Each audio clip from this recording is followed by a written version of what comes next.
Beyond the Gates spoilers for Friday, October 17, 2025 tease that Bill is being lied to without even knowing it. Haley married him for money, not for love. Bill, wrapped in the warm, naive certainty that marriage is about mutual support, has no idea that his wife's compass points directly to the bunker. The seeds of this story are initially quiet and simple, small, toxic compromises that can be made under the fluorescent lights of a kitchen, but they grow into something rugged and dangerous as soon as resentment is allowed to blossom into planning. It begins with everyday betrayals, a husband who can't quite let go of the past, a wife who reads every lie as confirmation of his worthlessness, a cowardly accomplice, and a coward's courage. The film's hints are like cold drafts under a door. The core of the story is the smell of lemon oil and medicine, the clinking of casino chips, a piece of paper with a name written on it that should never have been found. Bill's complacency is almost beautiful. He is a man who has moved from hospital bed to honeymoon bed and believes survival itself is a reframing. He survived the worst, so now everything is second chance. The hospital stays, the intravenous lines, the antiseptic tang, the hum of machines have taught him to see vulnerability as a finite thing. Something that once suffered and therefore, when gone, never to return. He mistakes the quiet attentions of his life as proof of stability. Haley's smiles are regular, her clothes chosen, her home tidy rituals consistent. In his eyes, these are the gestures of love. He recalls, in the softer corners of memory, the woman who sat vigil by his bedside when the world thinned to medicine and monitors. The screenplay lures you into that memory and whispers that our narrator's certainty is exactly what makes him prey. Haley is not unrecognizable as a character. She is a type, ambitious, brittle, practiced in Pollyanna affections that thin into steel. She can laugh at Bill's jokes and hold a ledger in her mind with the same hand. To her, marriage was both contract and a hedge. She signed her name across an insurance policy of sorts, a vow that carries monetary lines underneath the romantic script. That is not to say she lacks history or depth. There are flashes that complicate her, a girl from a family where money was a promise withheld, nights in cheap motels where warmth came from two bodies pressed together by necessity rather than choice. A mother's voice reminding her in childhood that beauty could be currency. She has learned to invest in herself with the same cold logic a broker uses to assess a portfolio. Bill's wealth is not villainous in itself, it is the axis around which her decisions pivot. Randy is an easy fulcrum for the plot, not too sharp, not too clever, the kind of man who thinks luck is a skill he's mastered and that danger is an anecdote from someone else's life. Joey's Casino, a flickering palace of two bright neon and heavy carpets, is where they meet, a neutral territory with its own rules and its own hush, a place where fortunes are upended in the turn of a card. Joey himself is a peripheral god of the underwritten, a man whose smile is a shade too line to be trusted and whose handshake leaves residue. The casino is a character, too, with its own smell of cigarette smoke and cheap perfume, its own rhythm of clinking glass and slot reel stutters. It is the perfect theater for conspirators to rehearse betrayal. The cameras that watch would be useless for emotional secrets but perfect for catching a hand slip, a folded bill or a lighter following a cigarette into a back room. Haley's anger is not just the jealous flare of the cuckolded. Bill's rekindled contact with his ex-wife is, to Haley, a breach not merely of affection, but of the narrative she is trying to author. The film teases that Bill's ex is a specter of his former life, someone who can invoke memory and guilt like a lever. In Haley's perception, this woman is a living argument against the safety she thought she had built. It threatens the future she wants to underwrite with assurance. The tilt from annoyance to vengeance is subtle, a text left unread, a missed dinner, a story told with too much tenderness. The audience is made complicit in seeing how small occasions harden into cause. Every leftover perfume scent is an indictment, every late-night call an assumption stacked into evidence. When Haley arranges to meet Randy at Joey's,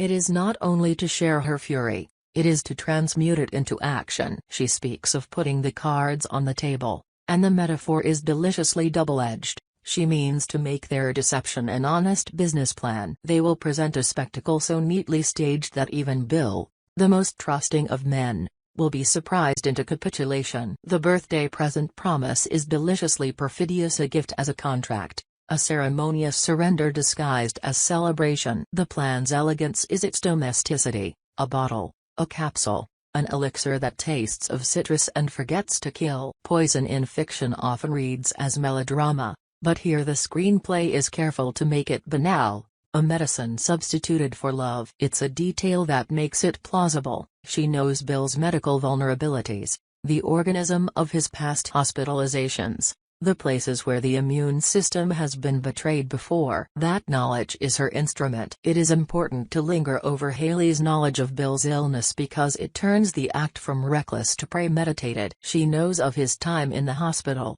of nights in which he was hooked to machines and where vulnerability was visible and measurable. She studies charts as if they were maps, readmission rates, medication histories, the notes scribbled in margins by nurses. To her mind, these are not relics of empathy but evidence of the way the body can be made to fail. She has done the arithmetic, a carefully chosen compound, administered on a day when he is not expecting it, and the insurance payout will come like cash after a funeral. She imagines herself walking into a bank and signing papers that will make all the earlier acts, the small expenditures and the self-denials, worthwhile. But the story complicates itself quickly because narrative certainty is a brittle thing. Bill is not a static mark. He is a man who retains craft and history. He has survived an illness that could have ended him, and survival breeds a kind of guarded intelligence. Illness claws out a new kind of alertness, a nervousness that is hard to fake. The film teases this paradox.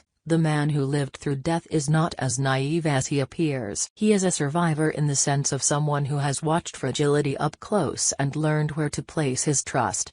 Or perhaps he has learned to trust too easily as a compensation for the loneliness of being diseased. That ambiguity drives tension. Is he oblivious because he chooses to be, or because he cannot otherwise exist? If Bill were merely a lamb to the slaughter, the moral weight would be different. Instead, he is a complex figure whose potential awakening is one of the story's prime engines. Randy's backstory, too, is not a neat cardboard cutout. He has something to lose, perhaps the kind of debt that sits like a tumor on one's credit report or a humiliation that fatally bruises pride. He remembers when he nearly died after betraying Joey, a punishment meted out by the casino's underworld code. That near-death experience is the wound that makes him pliable. He knows what betrayal costs. Yet his survival is also a resource. He thinks himself outside the pattern, someone who eluded the consequence and therefore can outplay fate. The film plays on his hubris. Randy agrees to Haley's scheme with the rationalizations of someone who has once seen the edge and decided to dance near it for sport. He imagines he can replicate survival tactics, that luck is a muscle he can exercise again. There's a deliciously dark possibility suggested, Haley and Randy as a double act whose apparent tenderness masks an artifice. Their marriage is a transaction for mutual covering, a way to shield each other's vulnerabilities and to present a unified front. The anesthesia of the con is their public affection. The narcotic they use is less a physical substance and more an arrangement of performances, staged kisses in public, whispered arguments in private, designed to produce a specific impression in Bill, that of a wife wronged and a partner in sympathy. The audience is made to parse every small gesture, to read a wink where there is a ledger entry. The idea that their tenderness is only camouflage makes every domestic scene suddenly suspect. Even the way they share a cigarette under a balcony, the way they touch hands to console, becomes suspect choreography. The plan for poison is devilishly simple. Haley obtains a liquid that, when ingested, triggers symptoms that mimic a relapse or an acute episode, a perfect crime for a man with a medical record. She knows the routines, the doctor who will sign off on hospice, the nurse who will visit, the timeline that allows for an insurance payout. She arranges the gift elegantly wrapped, perhaps a bottle of what appears to be an artisanal liquor or an elaborate infusion, something that a man might try as a novelty. The gift is a gift precisely because it exploits Bill's curiosity, his desire to taste a life flavored by newness after the monotony of clinic visits. To be precise, it's the banality that sells the crime. No one expects death to wear the face of a birthday present. Here the narrative allows for tiny, Brutal ironies. Bill's ex-wife, the figure who catalyzed Haley's jealousy, could be an alibi for him, a neutral party who can be summoned to testify to his care and his regret and thereby complicate Haley's stories. But the plot also suggests a crueler irony.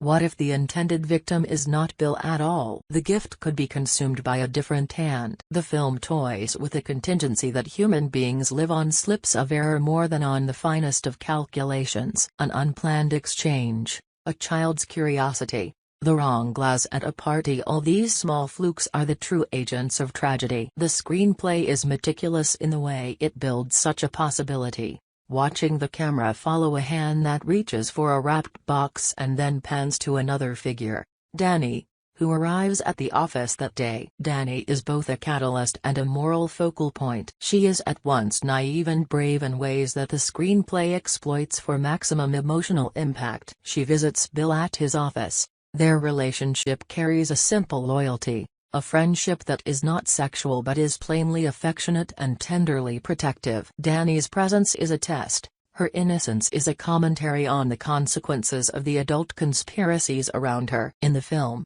she is a mirror for what could be, a life uncalculated, unstrategized, lived in the small joys rather than the net present value of tomorrow. She crosses paths with the gift that glittering, malevolent parcel, and the story pivots on the chances that bring her there. Haley's plan is confident in its execution but arrogant in its assumptions about control. She imagines an arithmetic of casualties where everything lines up, the right bottle, the right time, the right signatures. There is a presumption of infallibility in her belief that the world can be narrowed to a function she can calculate. But chance, the story wants us to believe, is an ungentle teacher. There is the image the film keeps returning to, a set of dominoes arranged with meticulous care, a hand lifting to release them, and a gust of wind from a passing doorway that disrupts the pattern. The audience waits, and the tension is not only whether the poison will be ingested, but whether the planers underestimated the messiness of human life. It is in these details that the narrative becomes not just a thriller but a study of moral fatigue. Each character is motivated by a version of survival: Bill's medical survival, Haley's economic survival, Randy's survival of a prior debt, Danny's social survival in a world that asks women to be steady and helpful. The decisions they make are small betrayals and large ones, played out in the ordinariness of homes and in the glittering anonymity of a casino. There is also the structural cruelty of insurance systems themselves. The film uses the insurance payout as a device to show how capitalism can codify grief into spreadsheets, how death, when monetized, incentivizes grotesque behavior. Haley's calculation is a mirror to that system. She reads the policy's fine print as a menu of opportunities rather than as a document to be respected. But the movie thickens the plot by giving Bill potential agency and by allowing coincidences to complicate everything. He clings to the past but also has an instinct like a cat that remembers where the door was when the house burned, that something is not quite right. He has not been as oblivious as the conspirators presume. He notices the smallest friction, a hand slightly too eager to serve, a laugh that fidgets with the edges of authenticity. He is capable of a small rebellion. He does what a man who has seen his life nearly collapse might do: he starts to watch, to ask small questions, to test the temperature of those nearest to him with minor provocations. Those actions are not overt heroics. They are the subtle calibrations of a person who has been humbled by fate. The film uses these tests expertly. Bill might, for example, leave a different glass by habit, noticing where his wife's hands tend to reach, or he might call a pharmacologist friend under the pretense of casual inquiry, listening for the pattern of knowledge that betrays expertise. The screenplay is patient in showing how suspicion is an accretion. It builds through tiny, often comic missteps that turn, with slow gravity, into spectral truths. The viewers are made detectives, collecting the shards of behavior like clues at a crime scene. Randy, too, has second thoughts. He has a conscience that looks like fear, a different angle of self-preservation. The near death when he betrayed Joey is a scar that complicates his willingness to proceed. But fear can be drowned by the same cocktail as ambition. He rationalizes that his time will be different, that the plan is cleaner, that they will win and split what he will use to pay off the debts he has been carrying like an abyss. The film intimates that Randy's spine, while flexible, is not entirely without nerves. He is a man whose compassion exists at the corners of his decisions. His guilt is the engine of tension. Will it stop him, or will his need override the whisper? Another tension the film exploits is the role of collateral damage. The focus on Danny's possible exposure to the poison is heartrending because it shows how the crimes of adults ripple into the lives of the innocent. Danny is not simply a plot convenience. She is a human whose choices are small and pure. She enters Bill's office to find him distracted. A package sits there like a landmine. Her curiosity, a human trait we are all guilty of, becomes the narrative's moral test. She samples the world the way many of us do, by tasting, by touching, by reaching, and in doing so she becomes the axis about which the consequences rotate. The fear that it might be her and not Bill who is harmed transforms the plot from a thriller into a tragedy in waiting. The film is classically economical in the ways it deploys objects as symbols. The gift box is less about its contents and more about what it represents: the mask of affection, the social ritual that covers the machinery of harm. The casino chips are tokens of risk. Their clink a kind of confession that fortune is fickle. The hospital records are scriptural proof of fragility and are treated with the reverence of both litigators and assassins. The recurring motif of hands who places, who takes, who convulses becomes an elegy or a condemnation depending on whose hands are being watched. The camera lingers on fingertips, the small, telling micro-gestures that reveal whether an act is perfunctory or deliberate. Finally, the screenplay leaves us with the deliciously torturous uncertainty of whether the initial plan will collapse because of human error or due to the moral reawakening of any one of the conspirators. At the end of this phase of the story, there is an elaborate set piece, the birthday party arranged to be intimate yet orchestrated, the toast prepared, the box on the desk, the nail-biting slow motion of a hand reaching for something that could kill. The music swells, not triumphant but anxious, as the director stretches time like taffy. The last beats before the interruption are a study in tension, a laugh, a clink, the smell of lemon, a memory of the hospital, a child's distant giggle. We are left poised on that jagged edge. The first act ends with a misstep or perhaps a shadow across the glass, a cue that the world will not be tidy. The conclusion waits, like a withheld breath, and the moral calculus of each character is not yet resolved. Bill had always liked the ritual of small celebrations. He favored modest gatherings: a cake on a plate, a few friends, a glass of something too sweet, the kind that felt human and right after years of sterile rooms and clinical timekeeping. So when a simple evening was proposed, he accepted it with a gratitude that did not anticipate the knives at work beneath the table. The office where he did a portion of his consulting was both sanctuary and exhibit: framed degrees, a window that stared at the methadone of city lights, a desk always littered with the detritus of work like a shoreline. That evening, the desk held a neatly wrapped package, the paper checkered and the bow a perfect loop, as if anyone could foresee the curvature of fate and tie it into neatness. Haley's gift looked like a conversation starter: hand-blown glass with a smoky swirl, perhaps an artisanal liquor, something for Bill to savor and for guests to admire. She chose it carefully, making sure the package was placed where Danny, who was to stop by on a whim, might see it. The deliberate placement was a small, cruel choreography: leave the bait where the curious hands of the world are likely to approach. Bill, who had taken to finding joy in such objects, smiled at the novelty. Danny, breezy and oblivious, entered and commented on the glass with a brightness that made her seem to absorb light. There was a moment so brief, so ordinary, when she reached for the wrapping to get a closer look. At that exact sliver of time, the film slows to observe minutiae. The camera does not dramatize with hyperbolic scores, it quiets to the sound of breath so that the audience can feel the human pulse. Danny's fingers brush the paper, then the glass, as if testing it for weight. There is a laugh. Bill's, brittle with nervousness, the kind that comes more from a hope of normalcy than certainty. Haley watches them like a student in a lecture on chemistry,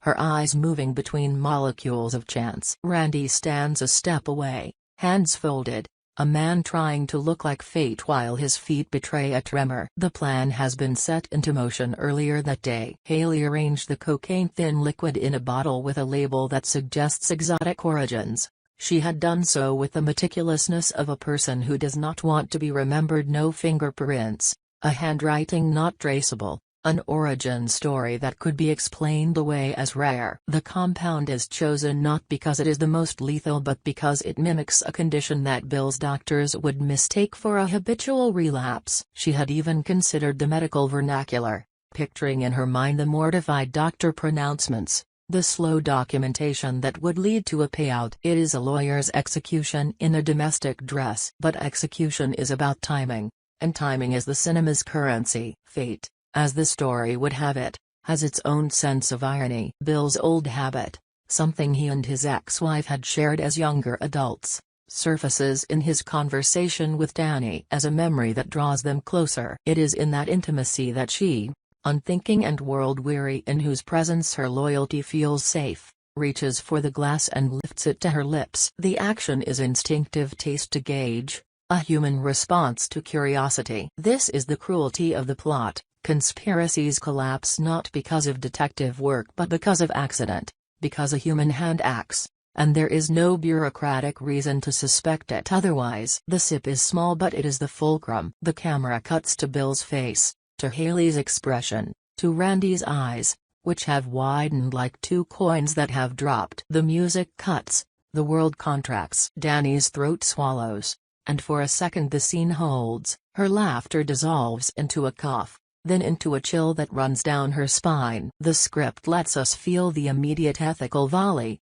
The conspirators are not only potentially guilty of premeditation but now are culpable for the collateral damage that was never meant to be. The question becomes immediate and urgent: what do they do now? Do they answer for what they planned, or do they scramble to hide the tracks? Their decisions in the next breath will reveal the material of their souls. Bill's reaction is not the cinematic scream or the dramatic accusation. Instead, he moves with the composed chaos of a man who has seen the slippery side of mortality and refuses to be a puppet. He takes Danny's hand. That touch is the script's counterpoint to everything Haley intended. He feels the faint tremor in her fingers and the pallor that blooms. He is a physician in parts of his mind, a survivor who knows that early recognition is the only ally. His first instincts are not to accuse but to protect. He calls an ambulance with a hand that does not shake, because he has learned, painfully, that fury cannot bring a life back if time has already been wasted. Haley's plan fractures not only because Danny is harmed, but because the human reaction to a crisis reveals character more starkly than any premeditated scheme. Panic takes people like Annette, and Randy is caught first. He wants to run, to dissolve into the anonymity of the casino lights he knows too well. But he stays because guilt anchors him like an iron ball. The near death he once survived has taught him a modest humility for consequences. He cannot in good conscience leave someone dying while he is the architect of the poison. Haley, however, is ultra cold. Her mind runs to damage control, to the documents and the timelines, to letters that must be written and the actors who must perform grief. She moves to act like a manager of a crisis, smoothing hair, instigating calls, telling Bill exactly which doctor to see and which tests to request, because the fastest way to salvage the plan is to control the narrative of the emergency. The ambulance is a crucible of confession and silence. In the siren's wail, the characters are compressed into their real selves. Danny's eyes, half open, meet Bill's with the simple and devastating language of trust. Forgive me. Bill's face is a geography, a map of what he has lost and what he will fight to keep. Haley's jaw is a machine clicking through possibilities, each one colder than the next. Randy tries to look like a man who is ready to help, but his voice cracks when he speaks about his shared history with Bill and Danny. He had not meant for an innocent to be the casualty, and the moral arithmetic is not nearly as neat as the ledger he had imagined. At the hospital, the atmosphere is sterile and sharp, and the tiny, clinical lights expose truths in detail. Tests are ordered. Nurses move like precise birds. The doctors speak in measured tones about toxins and regimens, and the camera listens closer.